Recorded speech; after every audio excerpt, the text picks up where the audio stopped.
Second topic, in the homogeneous system of equation, we have this example, and the example says, a chemist needs to balance the chemical equation of combustion of ammonia for a research paper, but he completely forgot how to balance equations in the traditional way. He asks you for help, because he knows that an engineer can balance a chemical equation with matrices.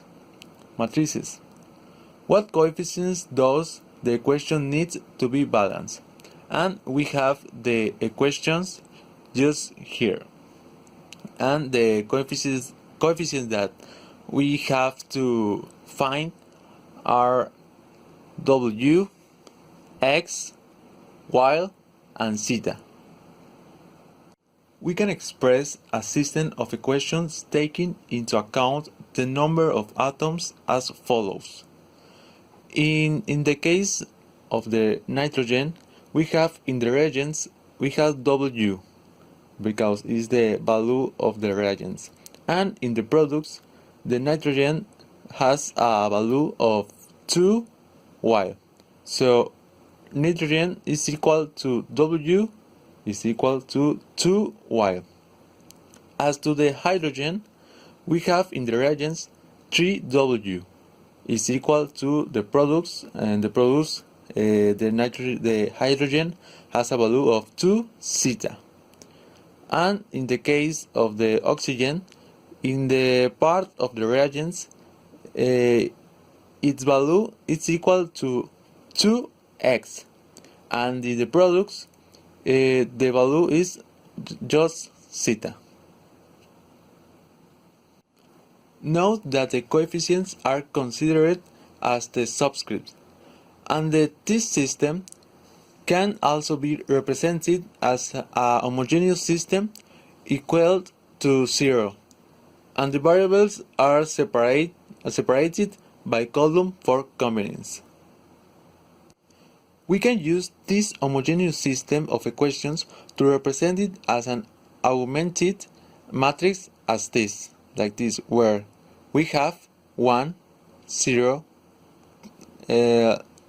negative 2, 0, 0 in the first row. In the second row, we have 3, 0, 0, negative 2, 0. And in the row number 3, we have 0, 2, 0, negative 1, and 0.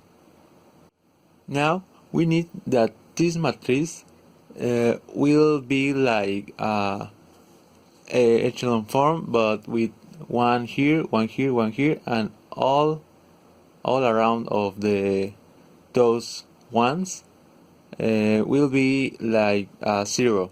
So for that, we need to multiply by less 3 or negative 3 the first row, and the results will be the subtract to the second row.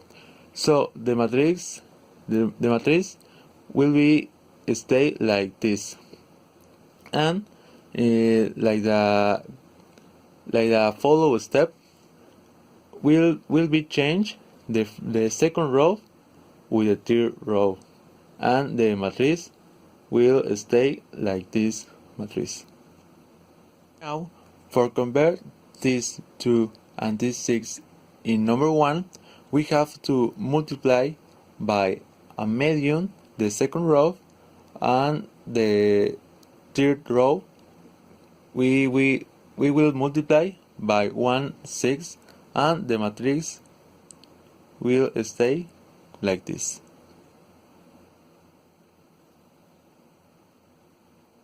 Then, for say goodbye to this negative 2, we have to multiply by 2 the third row, and the result will be add to the first row, and the matrix will stay like this. If you observe, you can see that the matrix is staying like the identity matrix, and we have reached a row reduced echelon form. The resulting matrix indicates that there are an infinity of possible solutions and it is perfectly normal. Now we re-express the system of a question and we clear. We can notice that zeta is a free variable. This means that we can take any value for zeta and obtain them from the other variables by substituting zeta in each equation.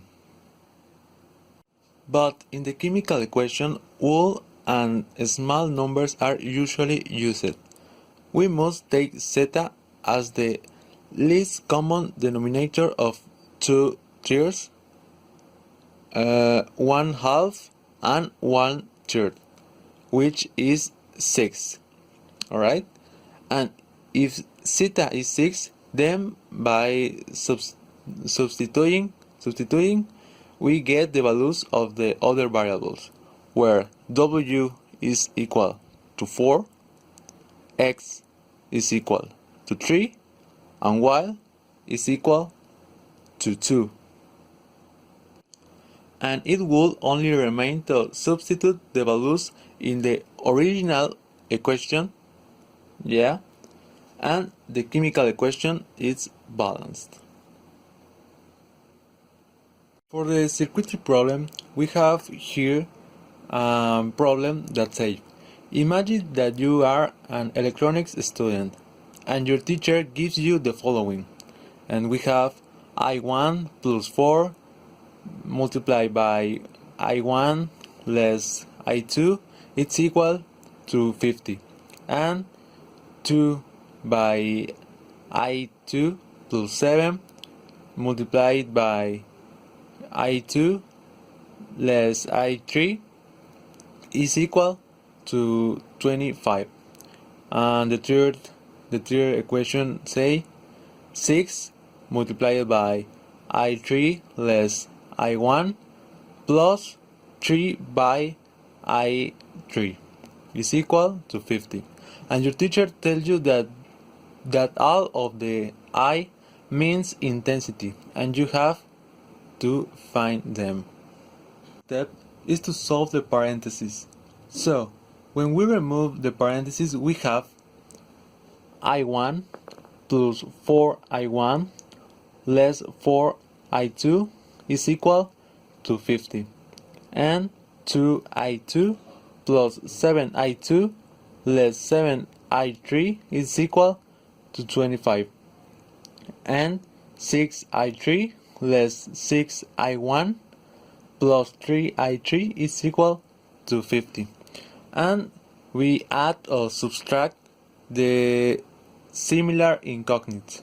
For example, when we add or subtract the similar incognites, we have 5I1 less 4I2. We don't have I3 in this equation, so it's equal to 50. In the second equation, we don't have I1, so we have 9I2 less 7I3 is equal to 25. And in the last equation, we have less 6I1, we don't have I2, plus 9I3 is equal to 50. After solving the questions, the next step is to write them as a matrix. The matrix is here, right? And we need to convert it to echelon form. What does it mean? It means that the zeros must form a ladder in order to leave a single unknown with the result. Preferably, the zeros that form the ladder will be these zeros or these numbers. So we need to convert this -6 in 0. Alright? So we are going to multiply the -6 by the first row plus 5 by multiplied by the third row. So doing the operations will be the matrix like this. For finally convert the matrix in echelon form, we have to do the following operations. 24 multiplied by the first row plus 4 multiplied by the third row.